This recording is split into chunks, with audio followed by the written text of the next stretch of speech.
बिस्मिल्लाहिर्रहमानिर्रहीम ګرانو ملګرو تاسو ته په لرن انګلیش ان پښتو چینل کې په هراله او ستړي مشو يم ملګرو په نننی کلاس کې به تاسو ته اپوټا لغتونه کوم دي ته په انګلیش کې اپوزیټ هم ویل شي او دي ته په انګلیش کې انټونیمز هم ویل شي په دې کې به تاسو ته د تصویرانو سره ایکسپلین کوم راځي چې خپل نننی کلاس شروع کو پهلنې ټکی موږ سره اسره پاست چې کومه د دامنګه تیز ته وي د دې چې اپوټا کوم لفظ د هغه ته په انګلیش کې وي سلو یعنی په مزه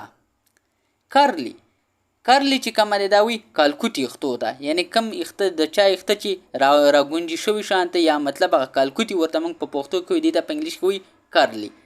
بیا د دې چې کوم اپوټا ده هغې ته موږ په انګلیش کې وي سټریټ یعنی بالکل نیغ صحیح عام انسانانو چې کوم یخته هغې ته موږ په انګلیش کې ویلی شو سټریټ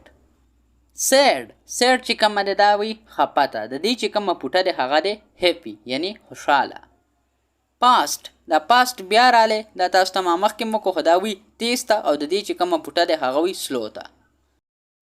لاف چې کومه دی دا وي خندا ته د دې چې کوم اپوټه دی هغه دی کرای یعنی کم کس چې چغې وخي یا جاړي ینګ چې کومه دی دا وي ځوان ته د دې چې کومه پوټه دی هغه دی اولډ یعنی بوډا پول چې کومه دی ډک ته وي یعنی یو ګیلاس د اوبو نه ډکه دی ته په انګلیش کې وي پول د دې چې کوم اپوټه د هغې ته په انګلیش کې وي امټي چې کومه دی دا خالی ته وي او دې ته موږ په انګلیش کې ویکنټ هم ویلی شو ډرټي ګنده یعنی یو څیز چې ګندی هغې ته به موږ په انګلیش کې وي ډرټي د دې چې کومه اپوټه دی هغه دی کلین یعنی صفا لایټ چې کومه دی سپک ته وي او د دې چې کومه اپوټه دی هغه دی هیوي چې کومه دی دا وي درون ته شارپ چې کومه دی دا وي تیز ته یعنی یو چاړه تیری هغې ته موږ په انګلیش کې ویلی شو شارپ او د دې چې کوم اپوټه دی هغه دی بلنټ یعنی چې تیره نه وي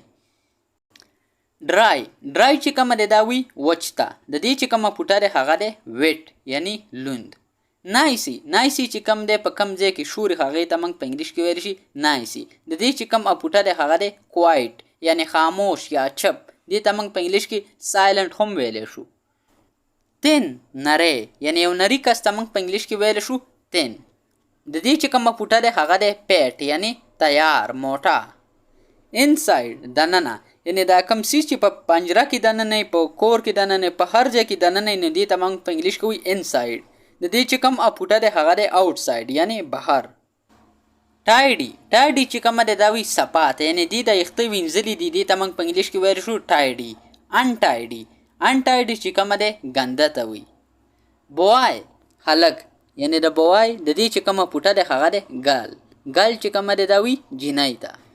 ملګرو دا زمونږ نننی کلاس چې په دې کلاس کې ما تاسو ته اپوزیټ یا انټونیمز یعنی اپوزیټ او انټونیم دا دواړه یو شی دی چې دا هم تاسو ته ما په دې کلاس کې وکړه په دې کلاس کې ما تاسو ته تصویران هم راوړي ما چې تاسو ته پکې اسانتیا یعنی تاسو ته پکې څه قسمه مسله هم نه راځي ملګرو زما چې کوم کلاسونه دا خپل کور ماشومان سره ضرور شریکوئ او تاسو هم ویډیو تر اخره پورې ګورئ نو بیا به انشاءالله تاسو په ویډیو په اسانه طریقې سره پوهیږئ زه امید کوم چې د دې ویډیو نه به تاسو ډېر ارڅه زده کړئ که چېرته تاسو ته په انګلیسۍ کې څه قسمه مسله هم وي نو تاسو ما ته په کمنټ سیکشن کې کمنټ کوئ نو انشاءالله ستاسو چې څه قسمه مسله هم وي هغه به موږ په اسانه طریقې سره حل کوو ملګرو که چېرته تاسو زموږ چینل نه سبسکرایب کړئ چینل سبسکرایب کړئ ویډیوګانې لایک کړئ زما په چینل کې ډېرې ویډیوګانې دي ډېرې مهمې دي د انګلیسۍ د زده کولو لپاره هغه ضرور وګورئ